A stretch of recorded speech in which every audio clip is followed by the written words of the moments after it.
Akkam jirtu kabajamtoota daawwattootaa fi hordoftoota Oromiyaa Freedom Media damee Kaayiroo irraa oduu isin dhageessifna jalqaba irratti hangafoota oduu. Waldaan dargaggootaa caffee hojii gamtaa waliigalaa ayyaana irreechaa qophii taasisaa jiraachuu ibsanii jiru. Waajjirri mootummoota gamtoomanii kan Switzerland Geneva keessatti argamu haala qabiyyee sarbamiinsa ilma namaa fi mirgoota dhala namaa irratti marii xiyyeeffatuun haala bal'inaa qabuun gaggeeffamee jira. Godina addaa Oromiyaa naannawaa Finfinnee sagantaan nyaata barattootaa wiixataa har'aa akka ifoome himamee jira. Godina Wallaggaa lixaa Qeellam Wallaggaa daandiin konkolaataa erga cufamee guyyoota 3 ta'uu jiraattonni himanii jiru. Pirezidaantiin Raashiyaa Vladimir Putin daangaa biyya isaa ittifachuudhaaf meeshaa niwukileeraa fayyadamuuf qophaa'aa ta'uusaa dubbatee jira. Oduu isin dhageessuun kan isin wajjin turaan Jibriil Muhammadii amma oduu bal'inaan. Waldaan dargaggootaa caffee hojii gamtaa waliigalaa ayyaana irreechaaf qophii taasisaa jiraachuu ibsee jira. Guraandhala 29 bara 2022 dargaggoota magaalaa Finfinnee fi godinaalee adda addaa Oromiyaa irraa walitti baba'anii sadarkaa mootummaa federaalaa kan hundaa'e waldaan dargaggoo caffee hojii gamtaa waliigalaa ayyaana irreechaa baranaaf qophii barbaachisu hunda xumuraa jiraachuu pirezidaantii waldichaa Sanyii Indaashuu ibseetii jira. Guutuu gabaasa kana akka itti aanutti isiniif dhiyeessa. Waldaan dargaggootaa caffee hojii gamtaa waliigalaa waggaa waggaadhaan jala bultii ayyaana irreechaa marii paanaalii fi sagantaalee garaagaraatiin kabajaa kan ture ta'uu himee ayyaana irreechaa ilaalchisuudhaanis kamisa dhufu fulbaana 19 bara 2022 Finfinnee kutaa magaalaa Kolfee Qaraaniyoo galma hoteela Diijaan Giraandii kan naannawaa Karraa Qoreetti argamutti mariin paanaalii akkan adeemsifamu ta'a. Maricha irratti abbootiin gadaa, haadholiin siinqee, hooggantoonni mootummaa federaalaa fi naannolee, hayyoonni adda addaa, keessummoonni fi dargaggoonni godinaalee adda addaa irraa dhufanii waldaa dargaggoota gamtaa haaraa naannoo Itoophiyaa kibba lixaa marichaa irratti kan argaman ta'u. Dargaggoonni naannoo Itoophiyaa kibba lixaa irraa dhufan uffannaa fi meeshaalee aadaatiin faayamanii nyaata aadaa isaanii qabatanii marii paanaalichaa irratti kan argaman ta'uu fi nyaatawwan aadaa Oromoo akaakuu 25 ol marii paanaalichaa irratti kan dhiyaatu ta'uu eeraniirii jiru. Irreessi eenyummaa fi tokkummaa kenna kan jedhu Sanyiin irreessi waaqa galateeffachuu fi kadhachuufis of keessaatti qabachuudha jedha.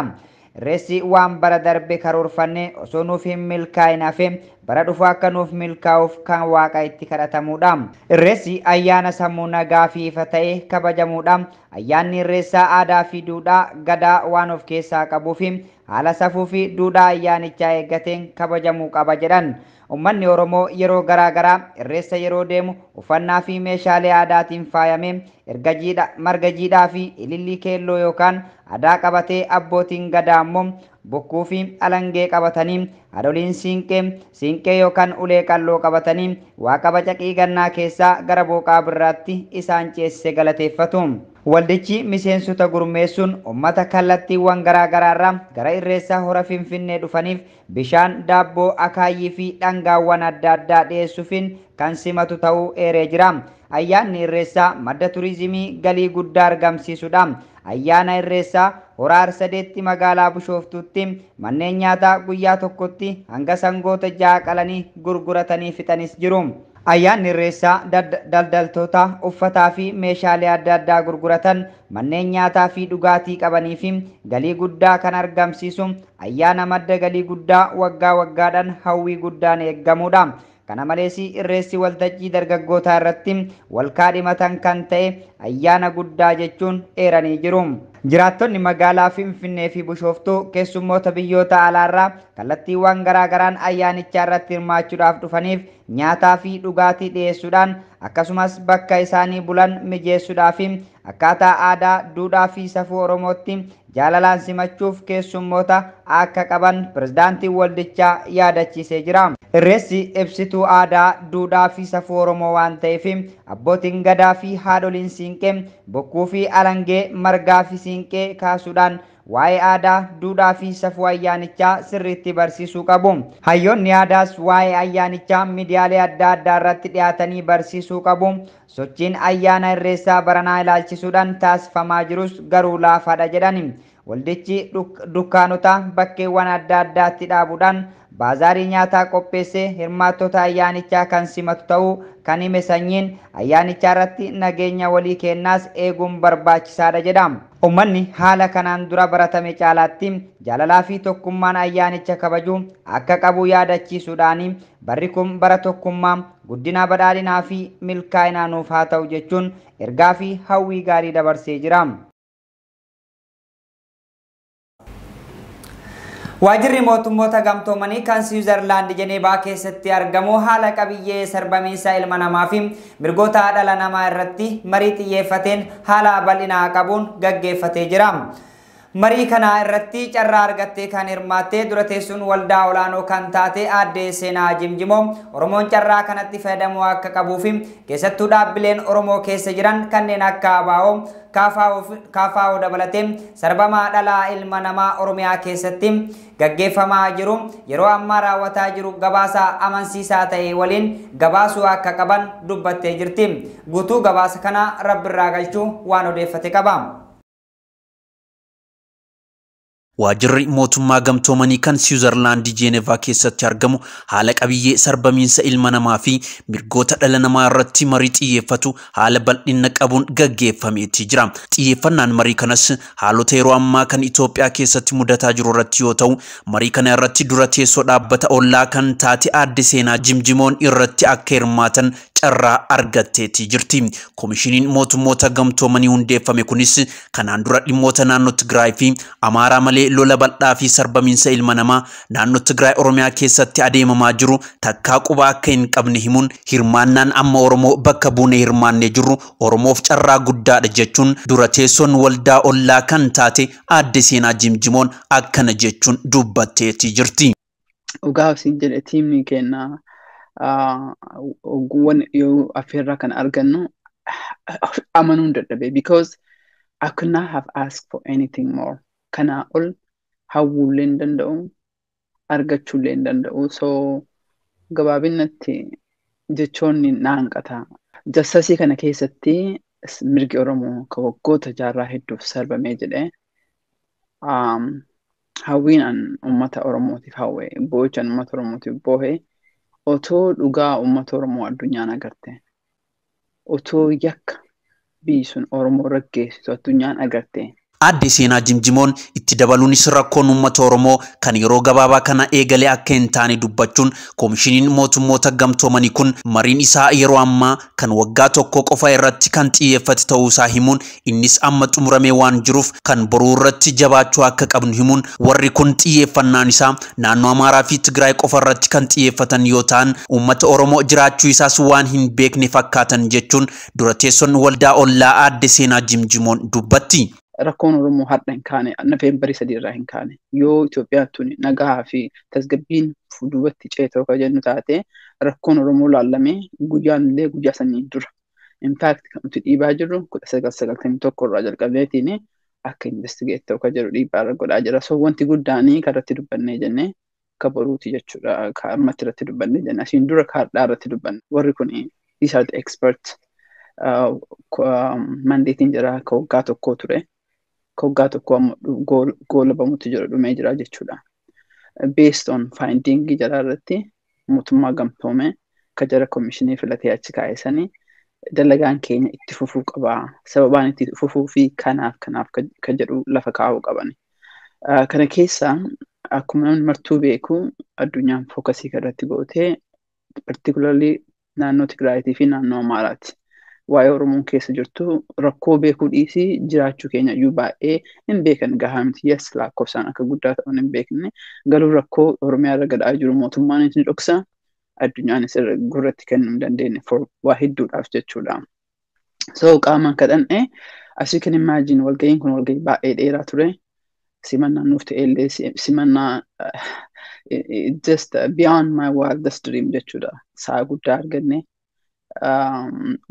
Wanti nu hin kaasin hin jiru maaliif sagaleen Oromoo akka dhokatee jedhee maaliif Oromoo naannoo Oromiyaa fi Oromoo investigate godhuun chaalenjiin jara qunnamu rakkoo Amaaraaf Oromoo jidduu jiru rakkoo mootummaa kanaa fi Oromoo jidduu jiru akkamitti ABO'n biyya alaatii galee rakkoo ABO fi mootummaa waldhabbii qabu OLN akkamitti ABO irraa bahee OLN himatama kana keessatti maaltu sirriidha maaltu akka ilaalcha kennaatti akka ollaatti obviously nuti eenyuyyuu bakka buunu hin beekanii in fact san qofa toon ta'in even kabaruutu fi investigate Oromiyaa gachuu fi xumura irratti dhaabbataaleen Oromoo kan akka ABO fi KFO dabalatee abbootiin amantaa abbootiin biyyaa walumaa galatti uummanni Oromoo hundi carraa kanatti fayyadamuun rakkoo naannoo isaatti mudatu hunda ragaa amansiisaa waliin akka isaaniif gabaasan bifa gorsaa fi ergaa fakkaatuun dura teessoon waldaa ollaa kan taate Aadde Seenaa Jimjimoon akkana jechuun dubbatteetii jirti. Challenge jiru fakkeenyaaf nuti mataa keenya tokko ollaatiiyyuu Oromooni daataa complete ta'e argachuu hin dandeettu Oromiyaa keessatti. Nam tokko namni sagalii du'e nam shanii du'e mucaa tokko ajjeesanii quba qabdanii that's it jettee malee complete concrete full complete katee argachuun extremely difficultyidha.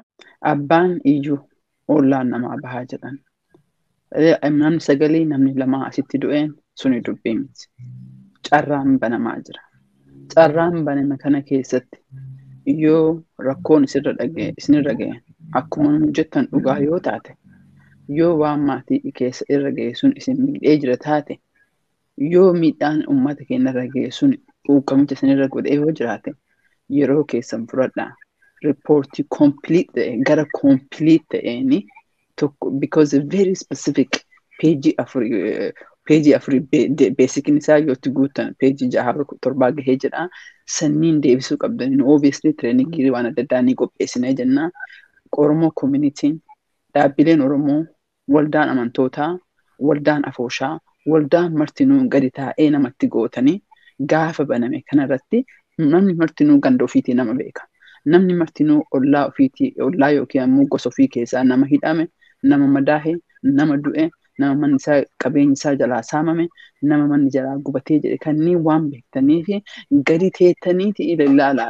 rakkoon keenya guddaan odeessuu qofa taane oduu qofa gadi taanee dalaguu hin dandeenye kanaafuu dhiiroo hanga rakkina guddaa keessa jirra namni Oromoo du'e hidhame jenna garuu daataan arganne dhaabbileen Oromoo akka KFO's ta'e ABO'nis taate jechuudha. Carraa guddaa qabdi akka dhaabaatitti maa hojjettee naannoo mara keessatti oofisa qabdan naannoo mara keessatti nama qabdanii gatteettaniitiin report investigation kanaaf wanta ta'uu qabu nuti hin haga beennuun kennina kaan iyyuu warri nuu websaayitii warraan ni kahaa reportii kana seriously fudhadhaa carraan kun yoo banamee jedhe yoo san itti galchaa jedha waamicha garaa keessas ni yoo kana galchuu hin dandeenye we don't need justice jechuudha. Wanni nu boonnuuf hin jiru duuti nu malte. Godina addaa Oromiyaa naannawa Finfinneetti sagantaan nyaata barattootaa wiixataarraa akka ifoomu himamee jira. Bulchiinsi godina addaa Oromiyaa naannawa Finfinneetti waajjirri barnootaa sagantaa jala bultii nyaata barattootaa bara 2015 haal duree raawwii qorachuu wiixataa fulbaana 16 bara 2015 kan ifoome ta'uu ibseeti jira. Guutuu gabaasa kana Maahi Muhammad. waltajjiin qooda fudhattoota barnoota aanaalee fi magaalota godina addaa Oromiyaa naannawa Finfinnee hirmaachisee raawwii hojii sagantaa nyaata barataa raabsaa daftaraa fi uffata dambii bartoota ilaalchisee sadarkaa godinaatti ta'ameera. waltajjichaan muuxannoowwan gaggaarii qabatamaan bu'aa barnoota irratti gama diinagdee hawaasummaa fi siyaasaatiin godinichi jijjiiramni dhufe ilaalameera. itti gaafatamaan waajjira barnoota godinichaa obbo Firaankiyaa Kaasaawun muuxannoowwan waggoota lamaan darban gama nyaata barataa fi meeshaalee barattoota keenyaaf dhiyeessuu irratti horanne gabbifachuun harcaatii hojii jiru sirreessuun ciminaan ni hojjanna jedhaniiru. waajjira paartii badhaadhina godina adda Oromiyaa naannawa Finfinneetti itti gaafatamaan damee ijaarsa kan ta'an obbo Fiqaaduu Hordofaa yaada waloo fi gurmaa'inni hojjechuun daandii milkaa'innaati nama geessa jechuun badhaadhina sadarkaa maatiitti mirkaneessuun xiyyeeffannoon barattoota irratti hojjetamaa jira jedhan. Nyaata barattoota mana barumsatti ciree fi laaqana argachuun maatii itti buun faayidaa gama dinagdeetiin yoo ta'u, dhiyeessarratti hirmaachuun namoota hedduuf carraa kan uumuuf ta'uun hubatameeti jira. Godina Wallagga Lixaa Qeellam Wallaggaa daandiin konkolaataa ergaa cufatee guyyoota 3 ta'uu jiraattonni himanii jiru. Konkolaataa gurguddaa biyya qaxxaamuru dabalatee konkolaattonni tajaajila geejjibaa uummataaf kennan akka hin imalle ittifamuu karaan cufamuu isaanii hawaasni rakkoof saaxilamuu himaniiti jiru. Guutuu gabaasa kana Abdusalaam Sultiin. Godina Wallagga Lixaa fi Qeellam Wallaggaatti daandiin konkolaataa erga cufamee guyyoota 3 ta'uun jiraattonni himaniiti jiru. Konkolaataan gurguddaan biyya qaxxaamuran dabalatee konkolaataawwan tajaajila geejjibaa uummataaf kennan akka hin imallee fi ittifamuu karaan cufamuu isaatiin hawaasni rakkoof saaxilamaa jiraachuun dhagahameeti jira. Sababa cufamuu karaa ilaalchisee wanti ifaa akka hin taane jiras jiraattonni magaalaa Gimbii dubbataniiti jiru. Kibxataa darbe jechuunis fulbaanaa 24/2022 irraa eegale godinaalee Wallagga Lixaa fi Qeellam Wallaggaa keessatti tajaajila geejjibaa dhaabbatee jiraachuu kan jiran jiraattonni magaalaa Gimbii yaadanuuf kennaniin himaniiti jiru. Akka maddeen kennaa ibsanitti waraanni mootummaa baay'inaan hedduu qaban godinaalee kanneen qubsifamuu fi hordofuun tajaajila geejjibaa dhaabbatee jiras jedhamaati jira. Konkolaataawwan gurguddoon biyyaa qaxxaamuranii dabalatee konkolaataawwan deddeebisaa uummataa magaalarraa gara magaalaatti deddeebisanillee dhaabbatanii jiraachuun odeeffanneeti jirra. Sababa cufamuu karaatiin wal qabatee hawaasni rakkoo ulfaataa keessaa jiraachuun dhagahameeti jira. Suuqiiwwan tajaajila hawaasaa dhuunfaa hedduun erga karaan dhibee as cufamuu fi kan banaa ta'an ammoo qabatamaan meeshaan galaa hin jiru jechuun gatiin dabalanii jireenya qaalessaa jiraachuus odeeffanneeti jirra. Hawaasni daandiin cufamuun dura manaa ba'anii hedduun isaanii konkolaataa ittiin gara manaatti deebi'an dhabanii saamichaaf saaxilamaa jiran kan jedhan maddeen aanota akka Ariyaa, Gulisoo, Lolaa, Asabii, Boojjii, Dirmajii fi Coqorsatti humnoota mootummaatiin hidhaa fi saamichi hawaasaa irratti geggeeffamaa jiraachuus dhagahameeti jira. Sababa daandiin cufamee fi hanga ammaatti ifaa akka hin taane kan himan maddeen waraanni bilisummaa Oromoo dhimma kana ilaalchisee hanga ammaatti ibsa kennes hin qabus jedhameeti jira. Imaltoota adda addaatti barattoota, daldaltootaa fi namoota wal'aansaaf barbaadaman keessumattuu barattoota dorgommii fi waamamanii gara ittiin deeman dhabanii buufata konkolaataa magaalaa Gimbii Dambidolloo keessatti dararamaa jiraachuun dhagahameeti jira. Oduu kennaa biyya alaatiin pirezidaantiin Raashiyaa Vilaadimir Puutiin daangaa biyyaa ittifachuudhaaf meeshaa niwukilaraa fayyadamuuf qophaa'aa ta'uu ibsatee jira. Pirezidaantiin Ameerikaa Joon Baayiden dursanii pirezidaantiin Raashiyaa Vilaadimir Puutiin wal waraansaa niwukilaraa akka hin fayyadamne akeekkachiisanii jiru. Guutuu gabaasa kana Rabbirraa galchuu waan qindeeffate qaba. Vladimir Putin was assuring his allies. Remember that promise he made to Prime Minister Modi? The Russian president said, "We'll do everything to stop the war in Ukraine." It was a signal towards ending the war. Today, Putin spelled out his plans. It seems like he wants to end the war by doubling down. Nothing less than a victory will suffice for Putin. Pirezidaantiin Raashiyaa Valdimir Putin daangaa biyya isaa ittifachuuf meeshaa niwukilaratti fayyadamuuf qophaa'aa ta'uu isaa dubbate. Kunis niwukilara xiqqaa yookiin taaktikal jedhamu Yuukireenii keessatti ni fayyadama laata jedhamuun yaaddoo guddaa uumeetii jira. Pirezidaantiin Ameerikaa Joo Baayiden ammoo meeshaa waraanaa niwukilaratti fayyadamuun baay'ee balaafamaa fi erga waraana addunyaa lammaffaas waraana cimaa kakaasuudha jechuun akeekkachiisaniitii jiru. Niwukilaroonni taaktikal jedhaman maalidha kan jedhuuf meeshaaleen waraana niwukilaraa taaktikal jedhaman kun biyyoota garagaraa harkatti kan argamu yoo ta'u hamma guddina isaaniitu adda isaan taasisa jedhan. Walumaa galatti meeshaan waraana niwukilaraa isa xiqqaa jechuun ni danda'ama. Meeshaan waraana niwukilaraa taaktikal jedhamu meeshaalee waraana niwukilaraa isaan birootiin kan adda isaan godhan dhimmoota sadi qaban. Isaanis haala guddina itti hojjetaman, hanga bal'ina qabanii fi bakka itti dhukaafamanitti hanga ulfaatina qabaatanidha. Akkasumas fageenya itti furguggeeffamanis garaagarummaa ni qabu. Akkuma dura jedhame meeshaaleen waraana niwukilaraa taaktikaliin xiinxalanidha. Faayidaaf kan oolfamanis dirree waraana qofatti yoo ta'u meeshaalee waraana niwukilarri istiraateejikaalidha. Garuu magaalaa tokko guutummaan guututti kan barbadeessuu fi faayidaan ala kan oolchudha. Meeshaaleen waraana niwukilaraa taaktikal jedhaman kunniinis miidhaa meeshaalee waraana furguggeeffaman kanaan diina irraan gaan caalaa miidhaa olaanaa qaqqabsiisuu kan danda'udha. Meeshaaleen waraana niwukilaraa istiraatejikaal jedhaman ammoo osoo namoota nagaa fi loltoota adda hin baafanne bakka itti dhukaafame irraa badii olaanaa qaqqabsiisuu akka danda'an himamaatii jira. Ulfaatinni meeshaalee waraanaa nukleeraa taaktikaal kunniinis irra caalaan isaanii toonii kiiloo 100 kan ulfaatudha. Meeshaaleen nukleeraa istiraatejikaal jedhaman garuu tokkoon isaa hanga toonii kiiloo 1000 ol kan ulfaatudha. Fakkeenyaaf bara xumura waraana addunyaa lammaffaa irratti nukleera boombii Ameerikaan magaalaa Jaappaan Hirooshimaa irratti fayyadamtee turte kan toonii kiiloo 15 ulfaatu ture. Kanaafuu Raashiyaan nukleera istiraatejikaal jedhamu kana kan fayyadamtu yoo ta'e addunyaaf rakkoo hamaa ta'uu danda'a jedhamee dubbatamaatii jira. Pirezidaantiin Ameerikaa Joo Baayiden dursanii pirezidaantii Raashiyaa Vaaldimir Puutiin wal waraansa nukleeraa akka hin fayyadamne akeekkachiisanii turan. Egaa kabajamtoota daawwattootaa fi hordoftoota Oromiyaa Freedom Media oduun har'aaf qopheeffanne kanneen hangammaa turanii oduu isin dhageessuun kan isin wajjin ture an Jibriil Muhammadii ogummaa kaameraa fi teeknikaatiin Muhammad na waliin ture qophiilee OFM afaan waliin turtii gaarii.